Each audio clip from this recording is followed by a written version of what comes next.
Esse já é o último bloco do Antenados na Geral ao vivo para todo o Brasil. Estamos falando da diferença da igreja triunfante e a igreja triunfalista. E você percebeu que durante o debate colocamos ponto A e ponto B são totalmente diferentes, são na verdade distintos, né? São antônimos um do outro. Uma coisa interessante que eu falei aqui no último bloco é quando você se coloca num posicionamento que é só vencer, vencer, vencer, vencer, e às vezes isso é pregado de maneira enfática e maneira até pessoal, você traz uma pregação pessoal para o púlpito, isso é muito perigoso porque, de alguma maneira, além de frustrar pessoas, um líder pode se tornar refém daquilo que ele está fazendo. Conheço, claro, não vou citar, mas conheço pessoas que falaram muito sobre essa questão de integridade física e doença e tudo mais, e pregam isso, e cura, e trabalham muito forte nisso, e ficaram doentes. E quando ficaram doentes, orou, e não deu certo, procurou tratamento médico, não deu certo, como talvez estava parecendo aparente para as pessoas, foi fazer no exterior, porque se ficar aqui, o pessoal vai ver que, poxa, ele toca nas pessoas, as pessoas são curadas, mas ele não pode, enfim, não pode se curar. E aí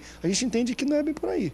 A grande questão é o seguinte, como é que eu vejo tudo isso? Biblicamente falando, a Bíblia vai dizer que aquilo que acontece com o ímpio também pode acontecer com o justo.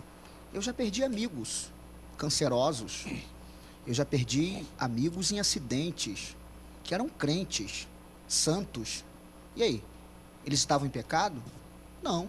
A gente precisa entender o seguinte, desde que o pecado entrou no mundo, veio com ele as consequências.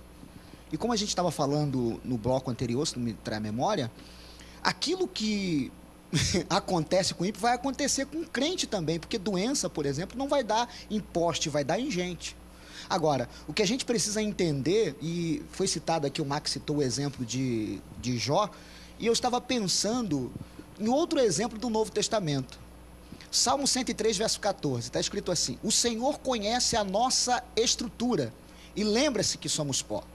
Paulo, na sua primeira carta aos Coríntios, no capítulo 10, verso 13, vai dizer: não veio sobre vós tentação que não fosse humana, mas fiel é Deus, que não vos deixará tentar acima do que podeis suportar. Antes, com a tentação, dará também o livramento ou escape. Por que eu estava lembrando de um exemplo do Novo Testamento? No Antigo Testamento, Deus permitiu acontecer tudo aquilo com Jó. Mas no Novo Testamento, houve um outro exemplo. Pedro, que se dizia o cara, que dizia que nunca ia negar, que fazia, que acontecia. E o próprio Jesus vai dizer para ele: olha, Pedro, Satanás pediu para cirandar você igual cirando o trigo. Mas eu roguei o Pai e não permiti que isso acontecesse. Por quê? Porque Jesus conhecia a nossa estrutura. Então, o que eu aprendo aqui? A lição que eu aprendo é o seguinte, que aquilo que Deus permite como tribulação para você, pastor Rubens, para você, Jonathan, para você, Max, ou para você, André, de repente não vai permitir para mim. Isso aí. Cada um. Porque cada um tem uma estrutura. É por isso que eu estou falando do perigo de fazer das experiências pessoais doutrina para a vida dos outros. Então a gente tem que tomar cuidado com isso, porque Deus permitiu com Jó no Antigo Testamento, porque Deus conhecia a estrutura dele, porque o próprio Deus vai dar testemunho de Jó. Viste? O diabo não perguntou nada, porque Deus, na sua onisciência, sabia qual era o intento, qual era o propósito do diabo ali. Tu viste o meu servo Jó, que é fiel, íntegro, temente e desvia-se do mal? Só que Jó e o diabo só conseguia ver do capítulo 1 ao capítulo 41. Deus já estava vendo o capítulo 42, quando o próprio Jó ia declarar: antes eu só te conhecia de ouvir falar, agora os meus olhos te veem. A gente precisa entender que o crente vai enfrentar lutas, dificuldades. Paulo vai dizer isso: porque me glorio nas tribulações, porque as tribulações produzem o quê? Paciência, a paciência, experiência, a experiência é esperança, e essa esperança está derramada em nossos corações pelo Espírito que nos foi dado, e ela não traz confusão. Então a gente precisa entender o seguinte: Deus está conosco agora. Deus não tem que provar absolutamente nada para ninguém. O que a gente está ouvindo hoje, através dessas mensagens triunfalistas, é acerca de um Deus que tem que provar para nós alguma coisa a todo tempo. E eu vou bater na tecla de novo: as pessoas hoje querem um gênio da lâmpada. Querem hoje um Deus, porque essas igrejas, se Jesus é o caminho, essas igrejas e esses pastores são os pedágios. Se Jesus tivesse que como é que mostrar alguma coisa para alguém, provar alguma coisa para alguém, quando Pilatos perguntou para ele: tu és rei? Ele poderia falar: não, eu sou. Ele falou: tu que dizes. E Herodes? Não precisa te provar nada. Aí quando ele falou: mas falaram que tu é rei. Ele falou: o meu reino não é desse mundo. Não, e a Bíblia diz que Herodes, quando Jesus foi preso, quis ver Jesus porque ouviu dizer que ele fazia milagres. Então tá lá, em Lucas.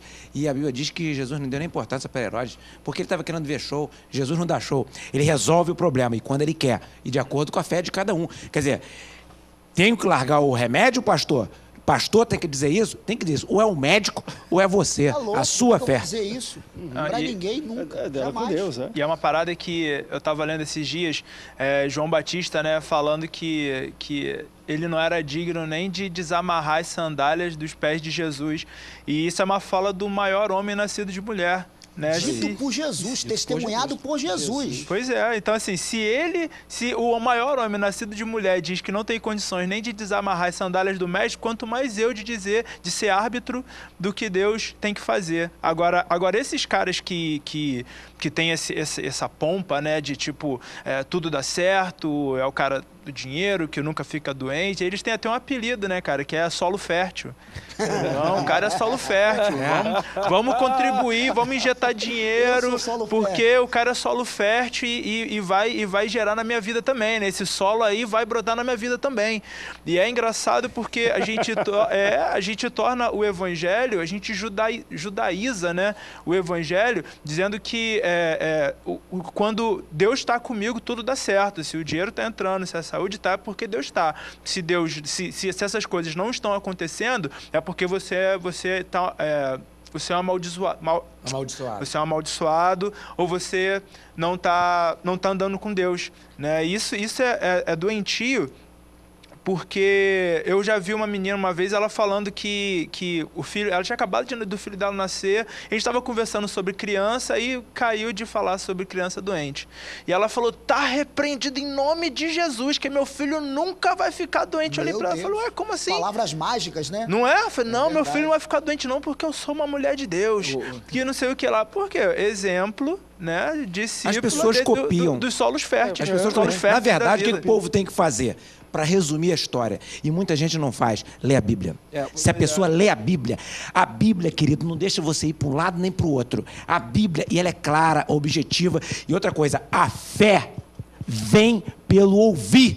E ouvir a palavra de Deus. Não palavras soltas, não frases prontas, não palavras de motivação. Ouvir a palavra de Deus. Leia a Bíblia. Agora, só para concluir, eu penso que o triunfo da igreja, ela está não nessa loucura, nesse circo acontecendo, mas ele está na fidelidade do povo, ele está na fidelidade da igreja. A igreja ela triunfa enquanto ela é fiel.